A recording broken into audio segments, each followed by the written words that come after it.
Age of Sigmar 3rd edition? Wow!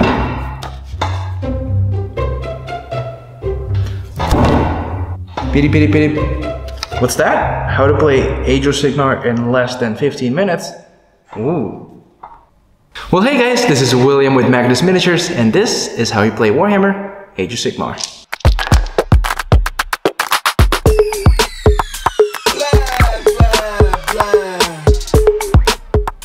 Maybe I should like and subscribe. Oh, I'm reading it backwards. Grab some models, grab some rulers.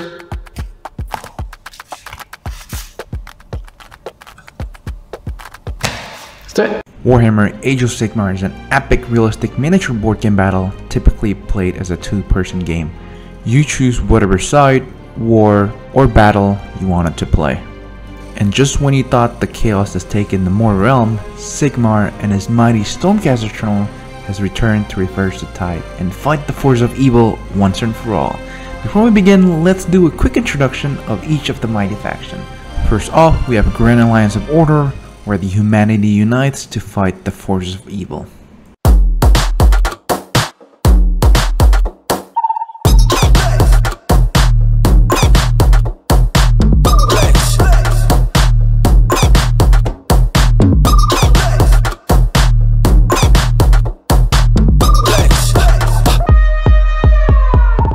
Fueled by the base of desires and action of mortals, the Chaos factions seek to dominate the mortal realms.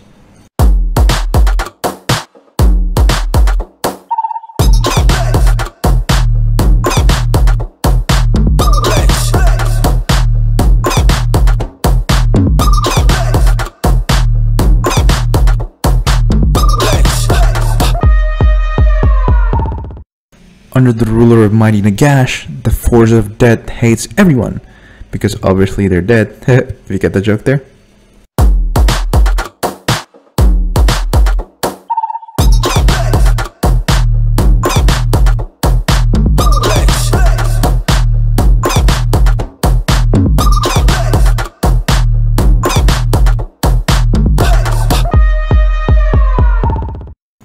Well, united by their muscular skin and their love of a good fight, all I can say about the orcs are whoa!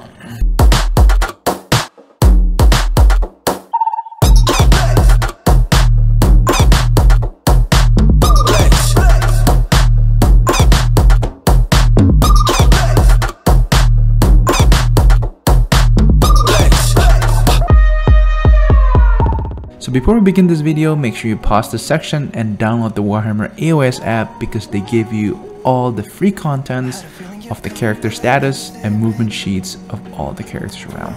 I know the war scroll can be a little challenging, but don't worry, they're not that hard. Before we begin, Age of Sigmar is a point system game, and once you guys decide on a point you want to play, all you gotta do is follow this golden rule. As for simplicity, we're going to be discussing about the 1500 point game for the day, just because that's what the game we're going to play today. So in an army, you can only have a maximum of 4 leaders, and here's where you can find the leader type and all that. You need to have a minimum of 2 battle line units, meaning that you have to have 2 separate battle line units in order for your army to be valid. On this 3 behemoth, artillery, endless spells, and reinforced unit, we're not going to talk about it because we don't really have it, but as you can see here, 0 to 3, so you can only have 0 up to 3. The reinforced unit is one of the new things they added to Age of Sigmar. Reinforced units means that they can have double the amount of standard unit size that is mentioned on the battle line scroll builder card. Battle line units can have up to 3 times the amount of their normal size. An army with the 1500 points can only have up to 3 reinforced unit size. Lastly, allied units are units that is mentioned as an ally in the bottom card of your army. If you don't have it as an ally, you cannot bring them as an army. And the amount of points that is limited to take the unit is listed below.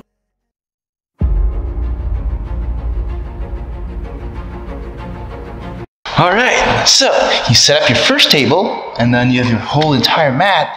Now the one thing you want to do, oh, not on the screen, is to make sure that you have proper terrain. So what kind of terrain you want to put in. It's whatever you wanted. So my suggestion is just grab whatever you have in the house, put it on a terrain, and just play some Warhammer. So in my end, I'm gonna put in my lovely big Mr. Dinosaur here. Hey, Mr. Dinosaur, say hi.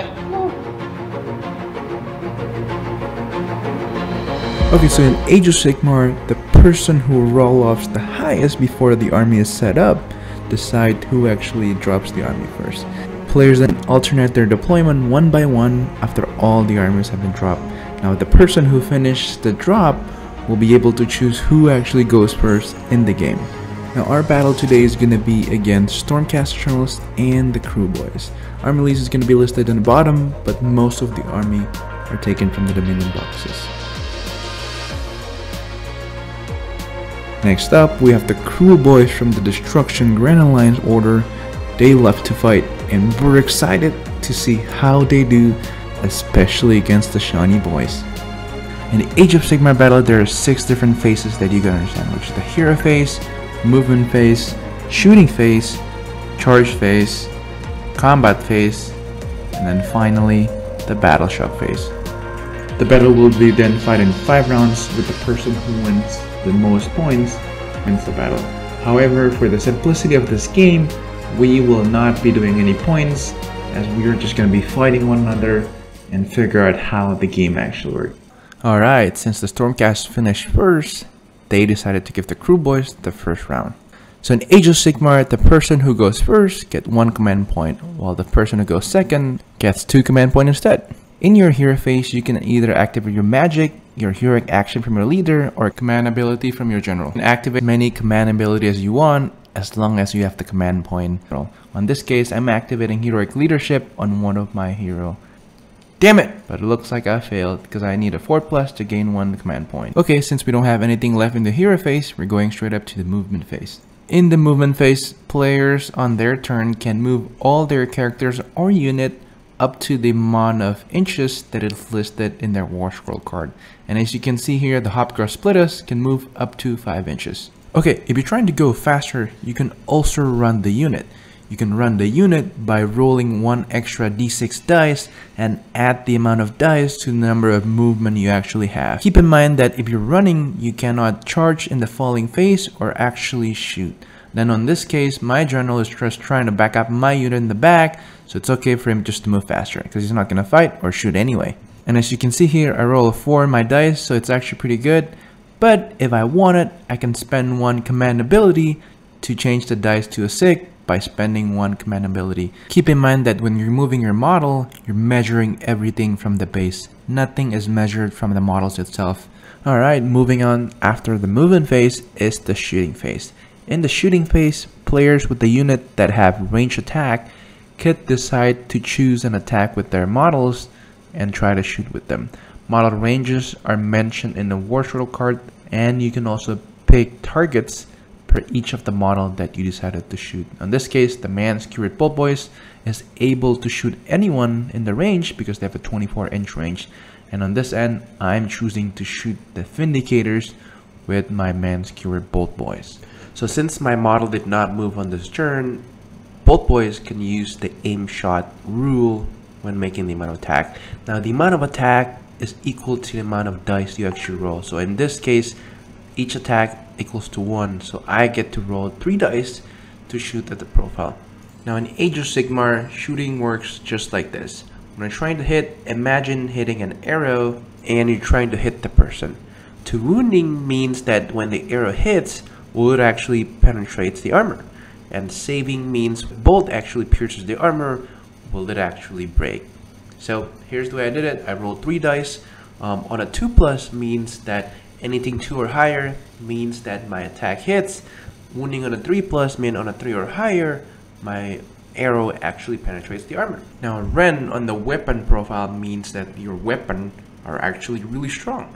So when the arrow actually hits the armor, it actually rends the armor, and the way it works is when you see a Ren number, you want to minus it to your dice roll. So as you can see here, when you're trying to make a safe roll, if you roll this many dices, the dice you have will get deducted with the amount of rent you have. Now Vindicators have a save of a 3+, meaning that 2, which equals to 1, means dead Vindicators. Vindicators have wounds of 2, and each of the bolt does 2 damage. This means that the Bolt Boys just done 4 damage to the Vindicators, killing 2 of the model. Oh no! It's a bloody battle already. And just when you thought the battle is already epic enough, we're on to the charging phase. This is where all the combat begins. So in order for you to charge an enemy, you gotta measure the distance between your unit and your opponent. On this case, we are about 8 inches away from my Hobgrots to the Vindicators. In order for you to successfully charge a unit, you have to roll 2 dice. And the amount of the dice have to equal 8 or more. What it means is that your unit needs to reach within half of an inch away from your opponent's unit. And just like that, we just roll an 8 and we just made it to the opponent. And all you gotta do is move all your unit 8 inches closer to your opponent. Now that everything is already closer by 8 inches, we can now proceed to the combat phase. In the combat phase, unit can actually make a paladin move, which they move 3 inches closest to the enemy model. A player who decided to attack first is the person who is on the actual turn. And then after the person is done attacking, the person starts attacking, alternating 1 by 1. So after each of the unit has piled in and coming closer to each model, count up the amount of model that is in range with the weapon to the adjacent opponent. On this case, I have 10 units of Hobgrots with 2 attacks each. So this means that I'm gonna be rolling 20 dice to hit the Stormcast Mighty Eternals. So the Hobgrot hit us on 4s, and I only made 5 in the beginning, and I actually did worse in the second. I only did 3. This means that I need to make 8 rolling wounds in order to penetrate the Stormcast Mighty armor. And it looks like I only made 3 successful wounds, and Stormcast actually saved all of them except 1. Boo! That means that 1 Stormcast Eternals take 1 wound. Out of all that dice I roll, 1 wound went through. So now it's time for the Stormcast Eternals to fight back with 5 of the remaining model that is still on the battlefield. The guy in the back obviously can't attack, but they also have 2 attacks each, and they're gonna hit them pretty hard. So with 13 attacks hitting on 3s, boy, it hits pretty hard. And then with the added ability, 6s hit mortal wound. This means that I don't need to roll for wounds anymore, and they automatically goes through the armor save. And just like that, I did 4 mortal wounds and 2 wounds to the Hobgrots. And because the armor is Ren -1, you cannot possibly make a save with a 6+ because you need a 7 or higher. And just like that, I lost 6 Hobgrots in an instant. Wow, so devastating, man. Now to do Battleshock, all you gotta do is roll a dice. For the Hobgrots, I rolled a 4, which is pretty bad, and let me explain to you why. In calculating Battleshock, you are adding the amount of bodies that are dead, plus the dice roll, which is 4, minus the amount of bravery. So 6 plus 4 minus 4 equals to 6 more dead Hobgrots. Yeah, you're right, they're super dead now. Now the Stormcast don't take any Battleshock, because if they're within their general, they're immune to Battleshock. How powerful. Now with all the Hobgrots dead, that is it for end of round 1 for the Kruleboyz. What a bloody battle. Only killed 2 of the Stormcast boys and 12 of them dead. That's really brutal. And with that, let's go with Stormcast round 1. Okay, so Stormcast Hero Phase round 1. We have a lot of things to do here. First off, let's activate Yggdrasil's cool ability, in which he actually heals 1 Stormcast unit within 12 inches. This means that I just revive a free Vindicators for free. How cool is that? And this is one of the best things to do in the hero phase. Now let's go to Knight Arcanum, because he can actually cast some spells. His spell is called Blaze of the Heaven, and its casting value is 7+ with a range of 18 inches. Casting value of 7+ means that when you cast a spell, you have to roll 2 dice that is going to be equal or higher than a 7. And just like that, Blaze of the Heavens is actually casted, because I rolled an 8. But wait, there's a thing called Unbinding in Age of Sigmar. Unbinding means if there's a hero within 30 inches of your hero, your opponent could actually try to dispel the spell. trying to unbinding the spell means that your opponent is given a chance to roll also 2 dice, but needs to be greater than your dice roll. In this case, he has to beat a number of an 8. Oh wow, he got a 9, so never mind, magic is not happening. And with that said, let's move on to movement phase. Not doing anything crazy here, I'm just trying to move some Vindicators 5 inches on top so that I can start fighting and punching one of those nasty orcs back. Now a little bit of mechanics here, your Dresta is actually flying, so when the unit is flying, you can actually move on top of another unit, meaning that he can move just straight up 12 inches, not having to zigzag around trying to make sure that he needs to pass other units. Just when he thought the battle is almost over, it's not yet. We just brought in a reinforcement here. The Annihilators, which is one of the new Stormcast unit, can strike behind your opponent by teleporting 9 inches away from your enemy unit. So make sure you guard your back line, because the Stormcast models can actually deep strike or teleport 9 inches away from your model. Alright, moving on with shooting phase, we're going to be shooting with Dresta all the way straight to the Kruleboyz. Dresta has a powerful weapon profile. She hits on a 2+ with 1 attack, and make sure you measure the ranges from the base of the model to the base of the other model. First shot hits on a 2+, and then finally also wounding on a 2+ as well. And so weapon profile that have D6 amount means that when you actually hit, you actually roll the amount of damage they actually get. And in this case, holy shit, you got 5 damage straight up to Kruleboyz, meaning that we're gonna kill 2.5 more body orcs. And with that, let's go to charging phase. I need 9 inches, and yes, looks like I made it. Annihilators gonna annihilate the Boltboyz. You see what I did here? But wait, there's also an ability that can be given from your general when your unit's getting charged. It's called Unleash Hell. So if your unit is within 9 inches of your general, the general can activate a command point so that the unit can actually shoot the unit that is being charged. So now the Boltboyz can actually deal some serious damage before getting their ass whooped by the Annihilators. And just like that, the Boltboyz killed one dude. Arrow actually hit those golden armor and destroy them. Same thing with the Vindicators, they made the charge and decided to fight. Hell yeah, it's time to shine for the golden armor boys. So 7 of the Vindicators are gonna split all their attacks to the enemies adjacent to them. Since my weapon ranges are only 2 inches, I can only hit the enemy that is in front of me. So I'm gonna direct 3 of my attacks to the Kruleboyz, 2 of the attacks to the Kruleboyz, and 2 of the attacks to the Kruleboyz on steroids. Sadly, all my attacks miss, besides the 2 attacks that went through and actually killed 1 Kruleboyz. Alright, since all the Stormcast has hit, it doesn't really matter whether I alternate the attacks or not.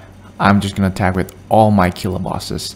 And let's see how much damage they actually did to this nasty Golden Boys Vindicators. And starting my attack with the Kruleboyz on steroid, it turns out I rolled the double 6s. This is extremely good because the Legion's ability of Kruleboyz automatically converts the damage into mortal wounds instead. 3 more 6s, which literally just killed 5 Stormcast model because they each have 2 damage each on the Kruleboyz. And reporting the outcome, 5 Vindicators just been decimated, while the Annihilators just annihilate the Boltboyz. So in the Battleshock phase, the Vindicators just been wiped out. All the Kruleboyz with this banner.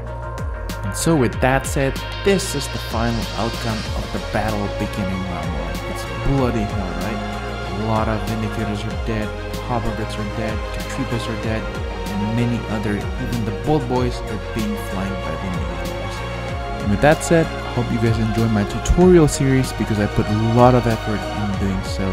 Feel free to ask some more questions or some requests on some more better videos. And feel free to like and subscribe my videos and comment if you want. Thank you and peace guys. Until next time.